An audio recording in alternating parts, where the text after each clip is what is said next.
personne d'Ivan Raja. Mais d'abord, votre portrait, il est signé Carlos Enriquez. Bonjour Carlos. Non, Jonas. Carlos est occupé.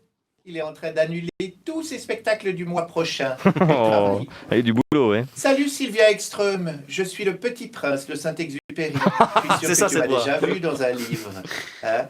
Moi, depuis ma planète, l'astéroïde B612, je t'observe souvent.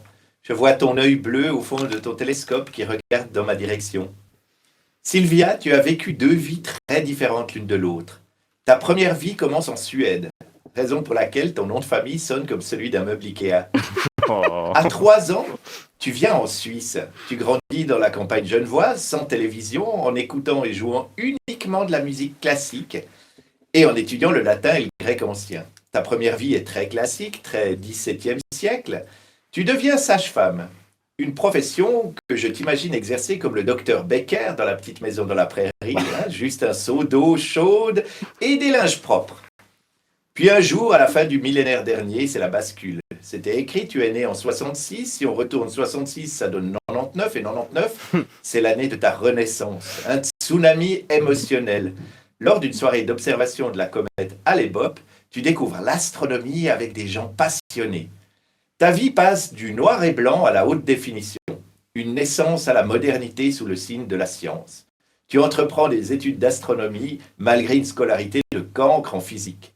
Par amour des planètes. Peut-être que tu trouves qu'elles ressemblent à des boules de pétanque, ton sport de prédilection.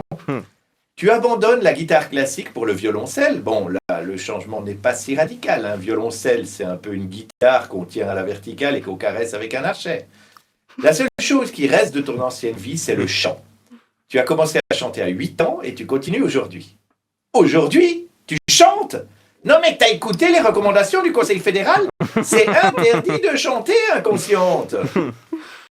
À présent, doctorat en poche, tu modélises des étoiles et tu organises des événements pour faire comprendre l'astronomie au public en tant qu'astrophysicienne à l'Université de Genève. C'est fou, hein, t'as pas bougé de Genève. Comme quoi, on peut facilement faire le tour de la Voie lactée sans bouger, juste avec ses yeux et son imagination. C'est d'ailleurs ce que tu conseilles aux futurs explorateurs dans le livre que tu as écrit avec ton mari. Nous ne vivrons pas sur Mars ni ailleurs. Et je te donne entièrement raison. Mars n'est pas accueillant pour les humains. Je parle de la planète, pas du mois prochain. Encore que. J'étais encore sur Mars la semaine dernière et c'est d'un ennui terrible. Pas un restaurant d'ouvert, personne dehors, les théâtres sont fermés, on se croirait sur Terre. Pourtant, les terriens espèrent aller sur Mars et je les comprends. Ils ont peur de s'éteindre en même temps que leur planète. Et comme elle est bientôt fichue, ils veulent aller en pourrir une autre. Et toi, tu essayes de les décourager. Tu décris ce que serait un voyage pour Mars. Tu dis que les explorateurs devraient passer 3 années enfermés. À ce que je vois sur la Terre depuis une année, il y en a pas mal qui s'entraînent. Question bruit, odeur et promiscuité, le trajet serait pire qu'avec les CFF. 3 ans dans un wagon 2e classe. La durée du voyage diffère en plus selon la date, hein, comme quand vous faites Lausanne-Genève un soir de paléo. Et en plus, les écarts de température rendent la vie très pénible sur Mars. Des trajets interminables, des températures froides. À ta description, on se croirait dans le canton de Neuchâtel, où les gens ne veulent plus habiter. C'est pas un hasard.